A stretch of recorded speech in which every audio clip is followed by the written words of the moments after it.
All right, so if you're thinking of becoming a realtor and getting into the real estate business based on all of these great stories that you hear from people that are not being honest and transparent about the challenges that they go through and how some of them aren't really living the life that they advertise, I'm here to just tell you what the real estate business really does offer for real estate agents. And I'm talking specifically general real estate and within residential real estate.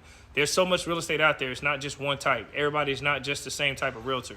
There's hundreds of realtor positions out there. So I'm only going to talk about residential. So one of the biggest things to understand about residential is when you join a company, understand how commission works. There's 100% and then there's split brokerages. Some brokerages have, two involved, but whatever you decide to go, understand if you join 100%, you're probably not going to get a lot of training and support. That's why they're paying you 100%, because most people are not taking the time to help show you the ropes. So if you're a new agent, I would probably recommend a split brokerage, but make sure that's temporary. A split brokerage is they're going to give you, a ratio of maybe 80-20, 70-30, and you're going to keep 70, they keep 30. But if they're taking money from you, they should be training you and showing you things to help you learn the business, at least how to write a contract. You have some people that will say they'll help you, but when you get in there, they're too busy because they have their own business to run, and it's highly ineffective. But if you have a good mentor and someone to help show you the basic things and that's available, then that's good if they're taking a split. Also, side note, if you're going to join a split brokerage, make sure you understand the business model of your company, because you have a lot of team leads that create their own team outside of that business model, and they end up taking more money from you than the company actually does, and they're not even giving you the same value. So make sure you understand that going in. Another thing to know is you're going to come into a business where it's an independent contractor. So nobody's going to pay you. You have to pay yourself by getting results. You don't get paid if you don't get results. So this is not a 9-to-5 job. For those people that are bashing employees, understand real estate is a business where some people end up quitting or going involuntary and active, because it is not as easy as it seems. It is not just sitting around showing houses and getting paid. That's not what realtors do. That's a small fraction of what realtors do. You have to nurture relationships. You might have to cold call. You might have to door knock. You might have to, you have to buy your own listing material often to be able to show your houses. For those brokerages, that's like, well, we don't have that problem. We pay for everything. Well, good for you. But the reality is some of your listing stuff is outdated, or it's not required to sell a house, and you still charge people on the back end. You don't tell them that.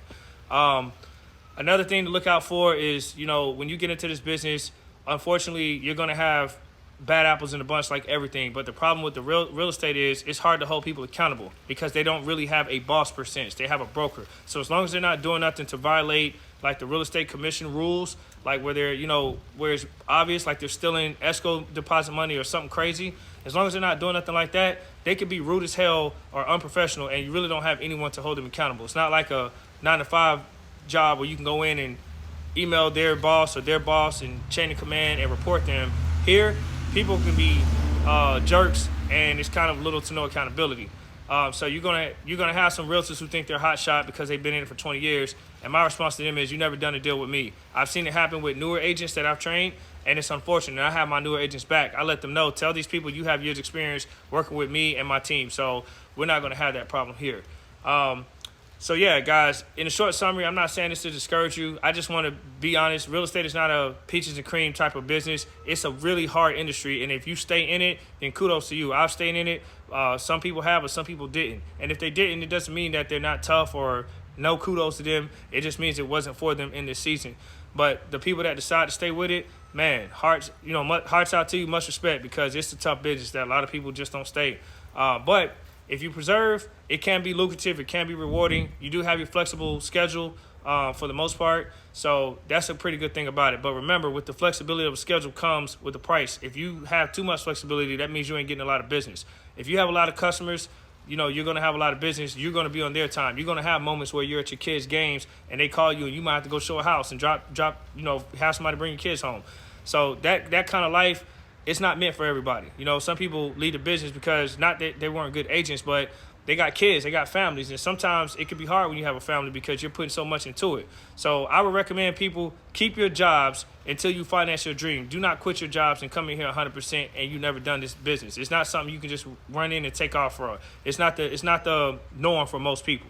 But if you do it and there's one exception to the rule, cool. But that's not the vast majority. So I just want to make this video to help anyone who's seeking to become a realtor, because there's so much misinformation going and everybody acting like I just got my license, I'm rich now. Like, that's not true at all. You know, for most people, it's not. Most people still have jobs with a real estate license for a reason.